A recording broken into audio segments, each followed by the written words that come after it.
This is Dream Power Radio, the place where your dreams turn into reality.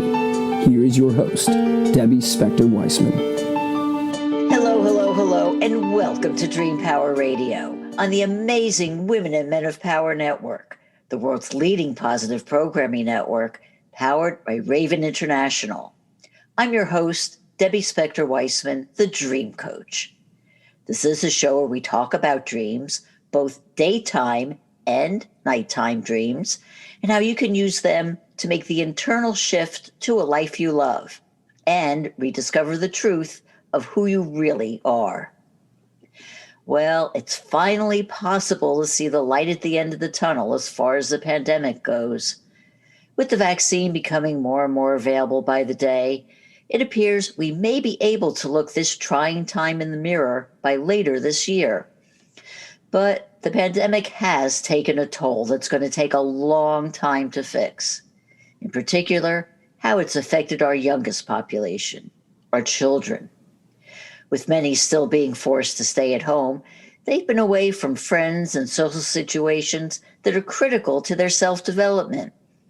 And this has put parents, who have a stressful enough job as it is, at the breaking point. Few outlets at their disposal, they spend their days racking their brains on how to teach and entertain their children.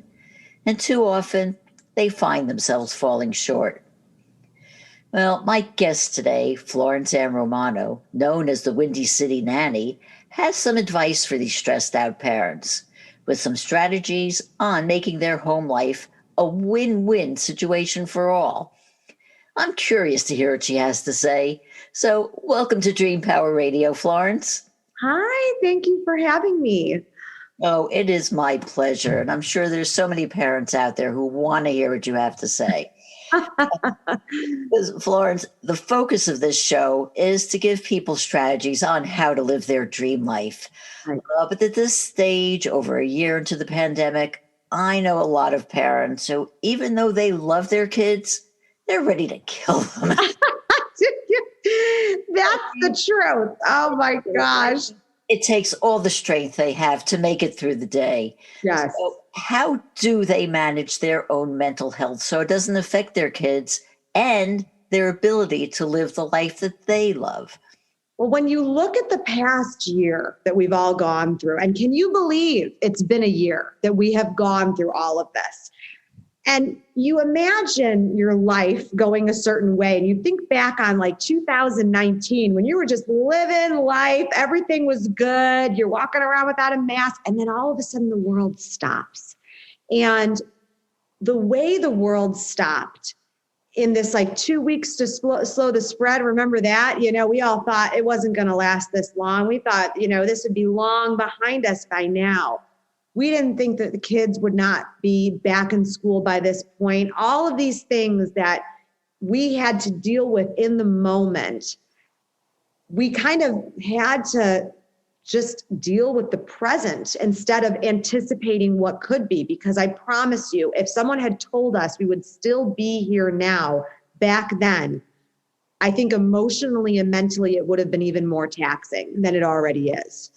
So for me, it's always about taking what's in front of you, being as present as you can and saying, I'm just going to deal with today. I am going to deal with this today. I will worry about tomorrow.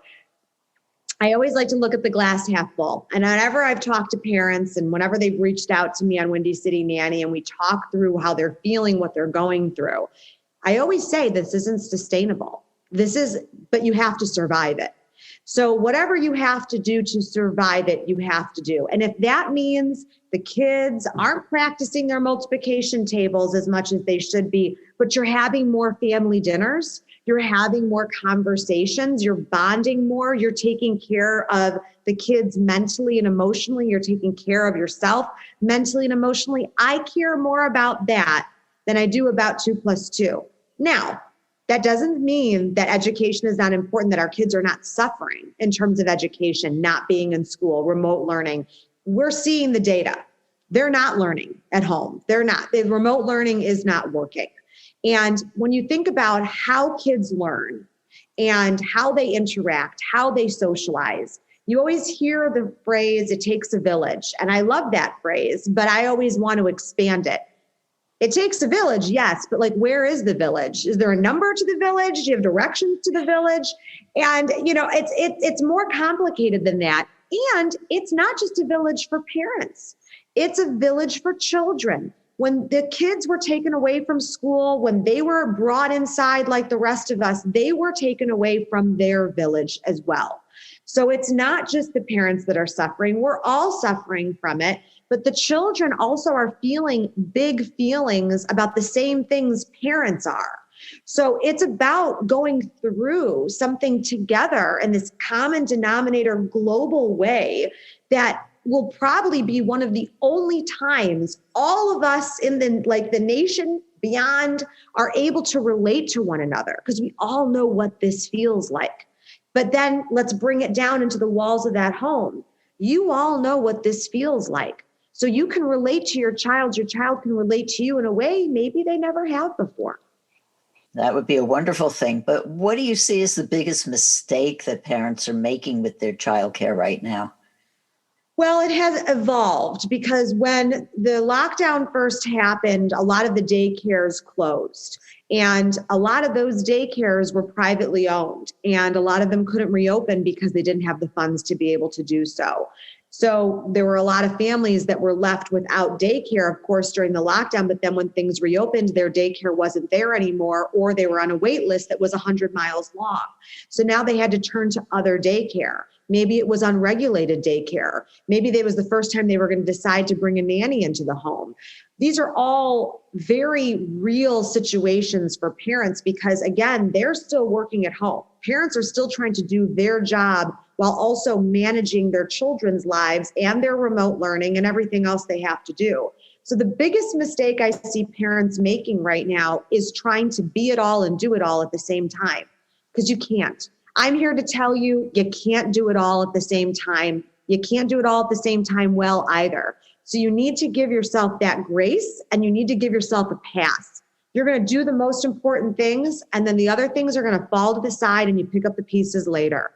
But you can't put that pressure on yourself thinking you have to be super mom, super dad, that you don't feel anything. You can just keep going. Your adrenaline's going to take you through, that you don't react to what's going on outside.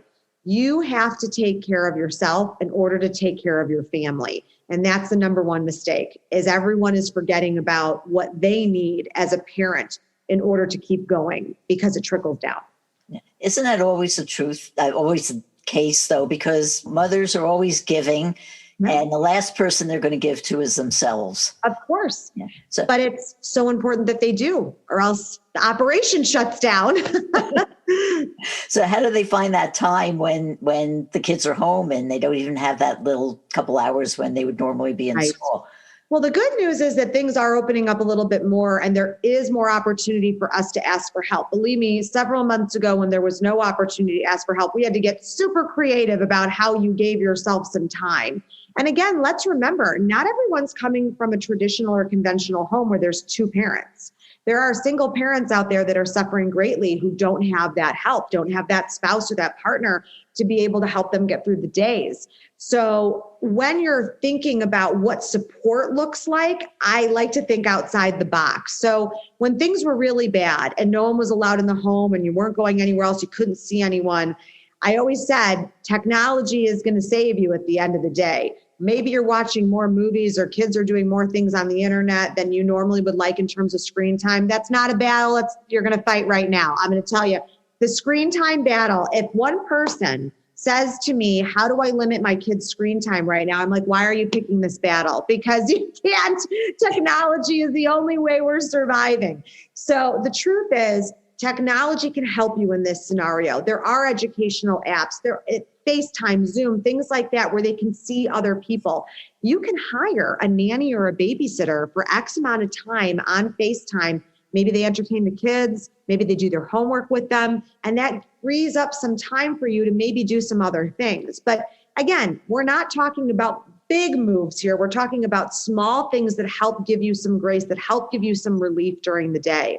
But for Windy City Nanny, I always say my brand is centered around 3 philosophies, 3 pillars: that you build your village, you ask for help, and you let love in. So how do you ask for help right now? I know it's difficult because there are different parameters depending on where you live to do that, but it's important, though, that you do get creative with it. Like I said, hiring someone on FaceTime or whatever to be able to be there with your kids, or if they're able to come in the home, spend that little extra money to have someone come there and watch the kids for a little bit. Or maybe it's a community nanny share where the nanny is going to take the kids for a little while and take a couple of the other neighbor kids and they're going to go do something. Again, things are opening up a little bit more. It's more feasible now that they would be able to do it. But it's about making the time to make that choice. And I know not everyone has the extra money to spend. So it's also about being able to find people that are in your community that are going to help lift you up, put their arms around you, and say, no, I'm just going to be here to help you. I'm not keeping score. Let's lift each other up. Let's figure out how I can help, take some of the air out of the tires for you and how you can do that for me. It's about being vulnerable. And sometimes that's really hard. Mm-hmm. I know. I totally understand that. And one resource that some people may have, and if they do, they're fortunate, is the grandparents. I mean, I'm a grandmother. Both of my kids are grown, but I have 2 grandchildren. And when the pandemic started, we started FaceTiming every day. I live in New York, they live in Seattle, so it was our way of connecting. But instead of like every couple of days or once a week, it started to become a daily thing. And it was like the same time every day we did it. And I think now, though, my grandkids are kind of bored. Oh, it's grandma and grandpa again. Oh, big deal, And it brings me to the point, though, that, I see the toll that all of this has taken on my daughter. I mean, she's a wonderful mom and she's tried very hard and she's come up with structured time and activities to do, but it just never seems like it's enough. So what suggestions do you have for parents, what they can do in the house? Yes. Well, someone like your daughter is a great example, I think, of what's going on in all the households across America. Is you feel like you're depleted. You've done so much to keep this structure and to give them activities to do and crafts and all these different things. And like I said before, I think it's a time where you have to allow for the natural progression of it too. And you can't schedule yourself so much that you lose sight of the fact that there are lessons to be learned in the stillness.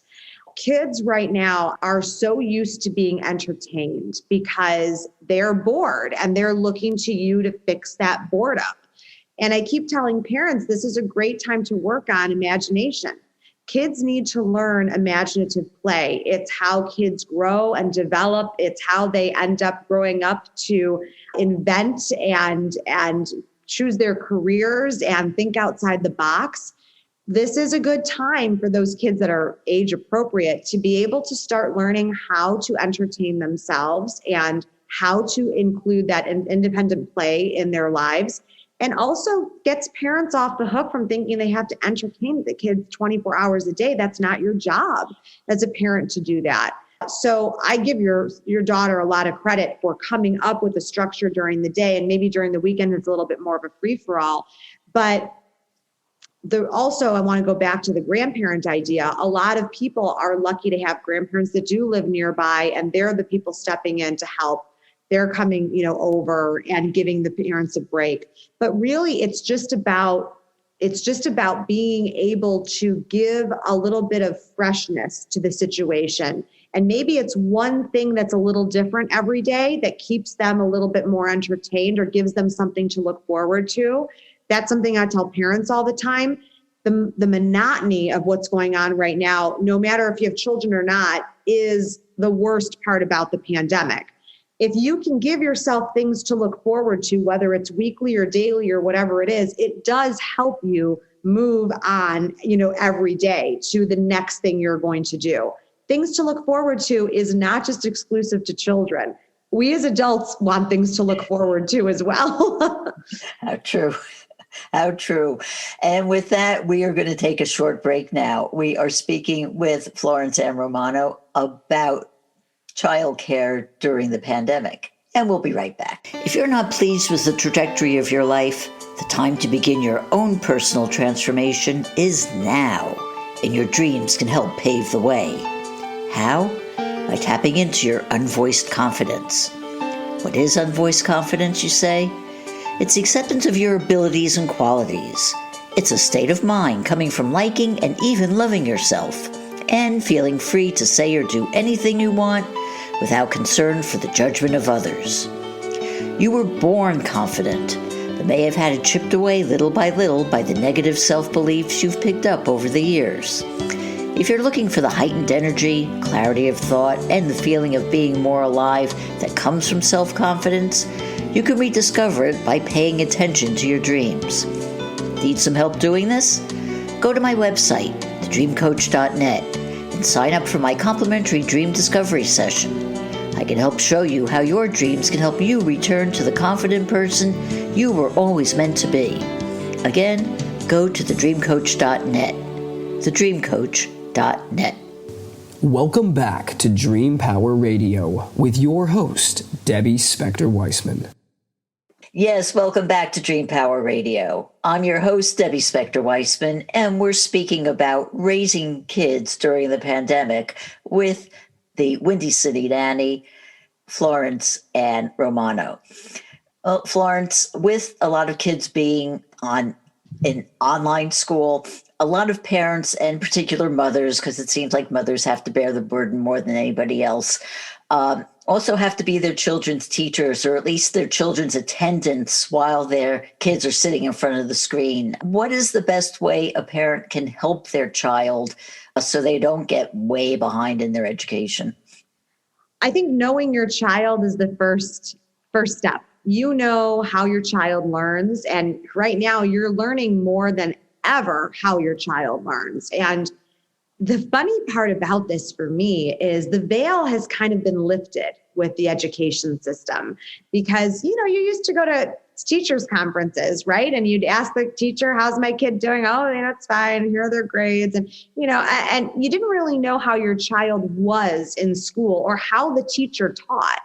And now the veil has been lifted because the school is in your family room. You're hearing how the teacher teaches. You're seeing how your child interacts and how they're doing.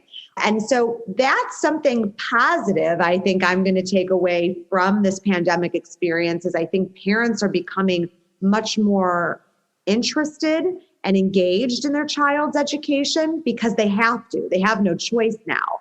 But I think it is something we should take going forward after the pandemic about what our interest level is and what our children are learning and how they're learning.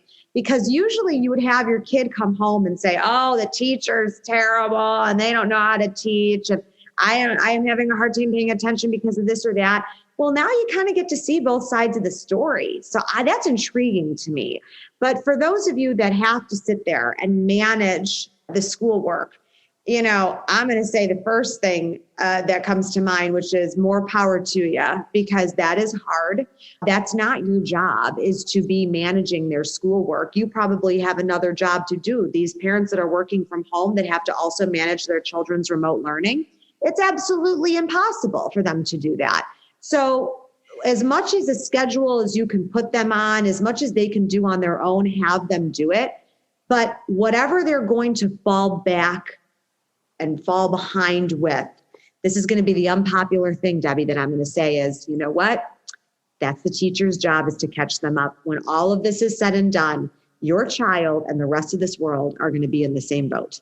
Everyone is going to be behind.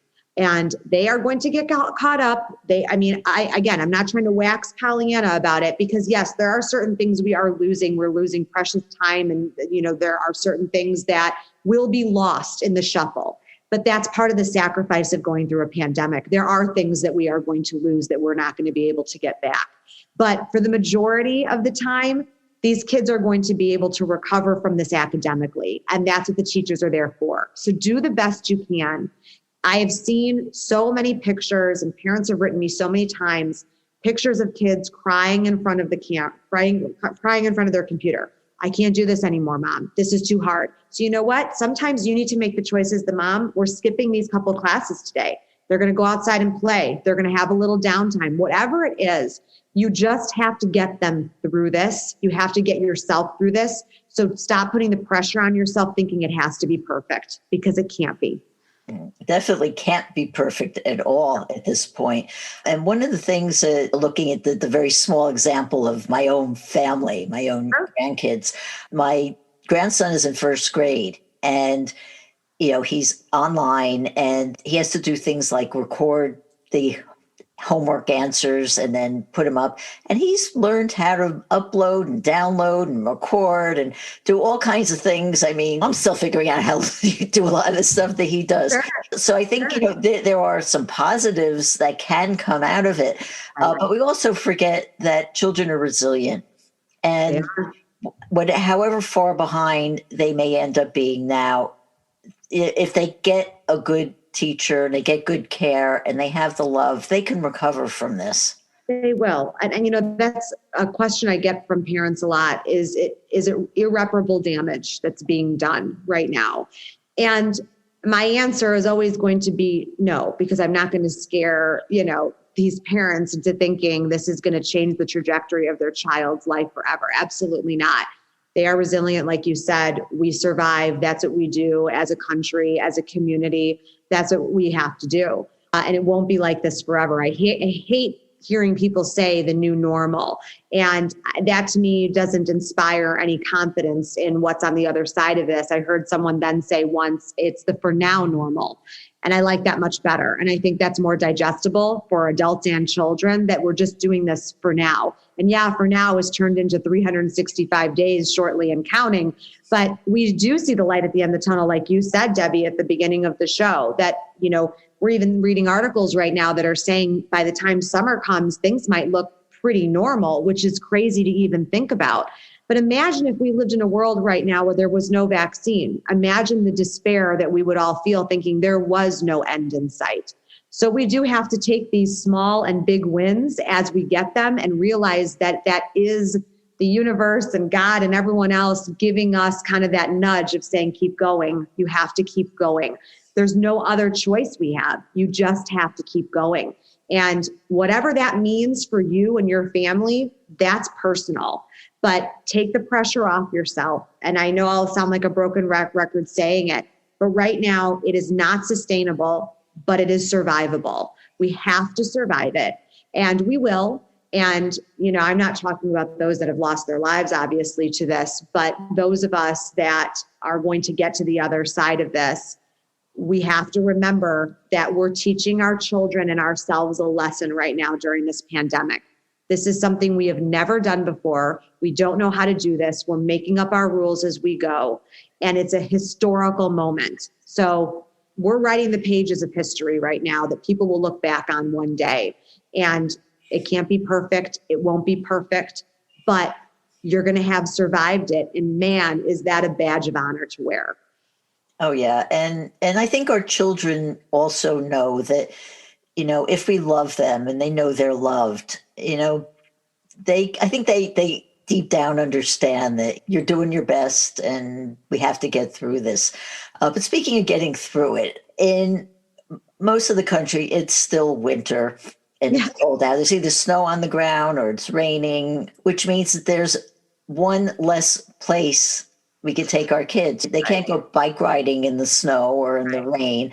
So what tips do you have for cold weather activities?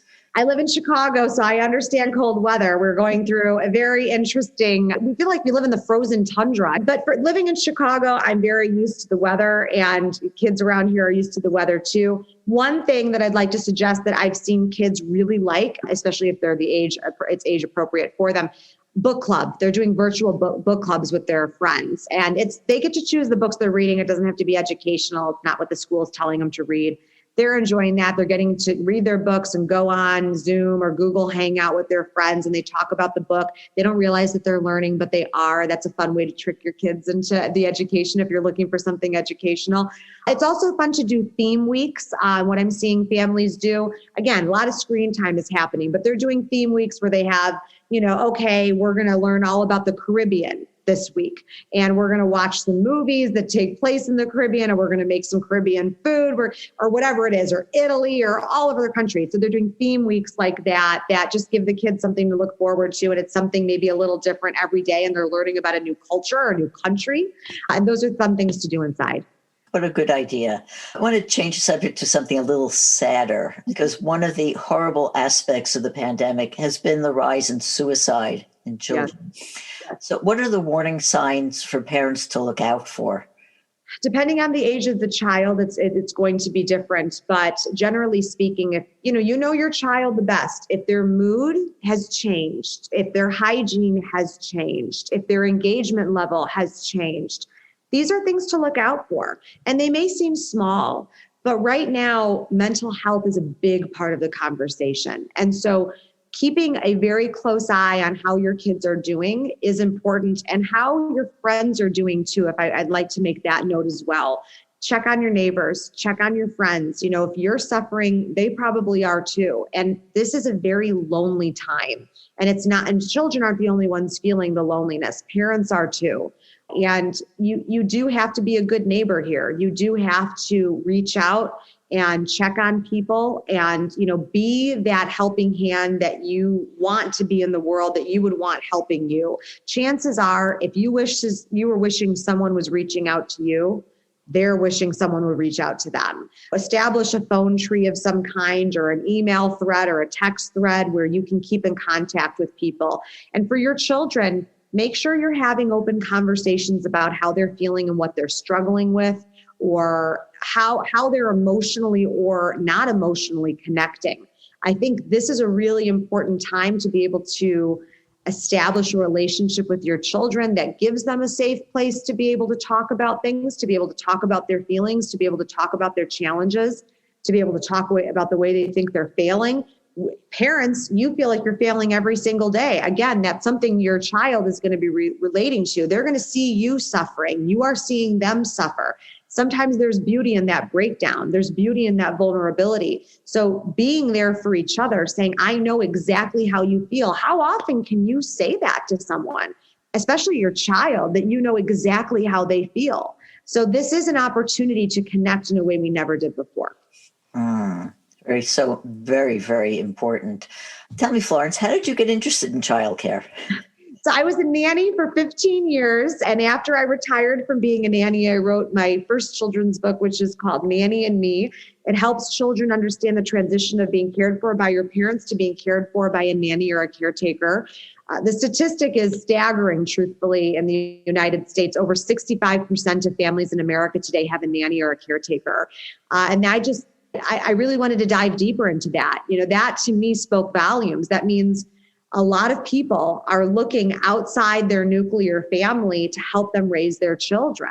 And I want to make sure that when we look at that statistic years from now, that the children that were raised by people other than their parents, or helped being raised by people other than their parents, were kind, beautiful, adjusted, lovely, compassionate, empathetic children. So it started me thinking about the childcare crisis, and then COVID hit, and the childcare crisis came to a screaming front and center spotlight in the United States and across the world.